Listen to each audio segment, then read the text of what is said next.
Zelenskiy agar Rossiya ertadan boshlab o't ochishni to'xtatishga rozi bo'lsa, Putinning muzokara haqidagi taklifini qabul qilishga tayyor ekanini bildirdi. Bu yaxshi ishora. Nihoyat rossiyaliklar urushni tugatish haqida o'ylay boshlashdi. Jahon hamjamiyati buni uzoq vaqtdan beri kutayotgandi. Qirg'inbarot urushni hatto bir kun davom ettirishning ham ma'nosi yo'q. Biz Rossiya ertaga 12-maydan boshlab to'liq uzoq muddatli va ishonchli asosda o't ochishni to'xtatishni tasdiqlashni kutmoqdamiz. Ukraina uchrashishga tayyor, dedi Ukraina rahbari. AQSh rahbari Xitoy bilan munosabatlarda qayta tiklanish va katta yutuqlar haqida bayonot berdi. Donald Tramp kecha Jenevada bo'lib o'tgan AQSh va Xitoy o'rtasidagi o'zaro savdo bojlari bo'yicha muzokarani shunday izohladi. Shveysariyada Xitoy bilan juda yaxshi uchrashuv bo'ldi. Ko'p masala muhokama qilindi. Ko'plab kelishuvlarga erishildi. Do'stona, ammo kerakli tarzda to'liq tiklanish bo'ldi. Biz Xitoyni Qo'shma Shtatlar biznesi uchun ochiq ko'rishni istaymiz. Bu har ikki davlat, Xitoy va AQSh uchun foydali. Katta yutuqlarga erishildi, deb yozdi Donald Tramp o'zining ijtimoiy tarmoqdagi sahifasida. Shimoliy Koreya rahbari Kim Chen In Rossiyaga nisbatan tajovuz bo'lsa, G'arb davlatlari bilan urush boshlashi mumkinligini aytdi. Koreya Markaziy axborot agentligi: agar AQSh va uning g'arbdagi tarafdorlari bo'lmish yadro davlatlari qardosh mamlakatimiz Rossiya hududiga harbiy bostirib kirish haqidagi xavfli g'oyasidan voz kechmasa va hujumni boshlasa, men mamnuniyat bilan hech ikkilanmasdan dushmanning bosqinini qaytarish uchun harbiy kuch ishlatishni buyuraman. Bu Shimoliy Koreya uchun birodarlar va o'rtoqlar sifatida bajarish mumkin bo'lgan muqaddas missiya hisoblanadi, dedi Kim Chen In.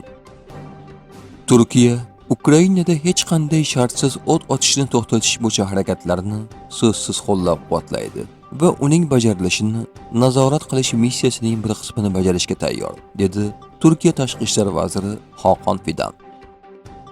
Donald Tramp Ukrainadagi urush tez orada yakunlanishiga umid qilishini bildirdi va buyuk hafta boshlanayotganini aytdi.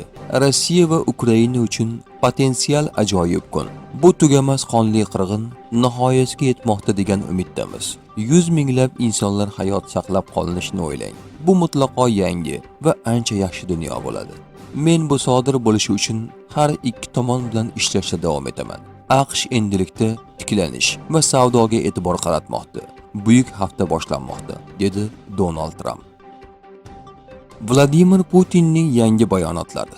Shimoliy koreyalik harbiylar Kursk viloyatida nihoyatda professional harakat qilishdi. Yaxshi tayyorgarlik va mahorat ko'rsatishdi. Kursk viloyatini ozod etishda ishtirok etgan Shimoliy Koreyadan kelgan qo'mondonlar va maxsus kuchlar askarlariga shaxsan minnatdorchilik bildirgandan mamnunman. Biz Yevropa davlatlari bilan munosabatlarni tiklash yo'lida harakat qilmoqdamiz. Qator Yevropa mamlakatlari hanuzgacha Rossiya bilan qo'pol ohangda va ultimatumlar bilan gaplashishga urinmoqda. Rossiya bir necha bor o't ochishni to'xtatish tashabbusi bilan chiqqan, ammo Kiyev energetika obyektlariga hujumlar bo'yicha moratoriyga rioya qilmagan. Hattoki Pasxa sulhiga ham amal qilmagan. Kiyev hukumati o't ochishni to'xtatish taklifiga umuman javob bermadi. Ushbu 3 kunlik sulh davomida Ukraina tomonidan Rossiya davlat chegarasiga qasddan 5 marotaba hujum qilinishga urinish bo'ldi. Barcha hujumlar va Rossiya hududiga kirishga urinishlar qaytarildi. Dushman katta yo'qotishlarga uchradi. Turkiyaning Rossiya-Ukraina muzokaralarini tashkil qilishdagi muhim rolini qayd etish joiz. Tez orada Turkiya rahbari Rajab Toyyib Erdo'g'an bilan Ukrainada tinchlikka erishish masalasini muhokama qilaman. Rossiya Ukraina bilan jiddiy muzokaraga tayyor. Maqsad mojaroning asl sabablarini bartaraf etish. Okoplar kavlash bilan tinchlikka erishilmaydi.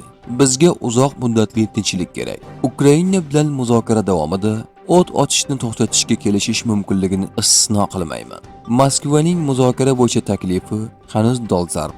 So'z Kiyev va uning homiylarida qoldi. Rossiya tinchlik yo'lida vositachilik qilayotganlarga, jumladan Tramp ma'muriyatiga ham minnatdorchilik bildiradi, dedi Vladimir Putin.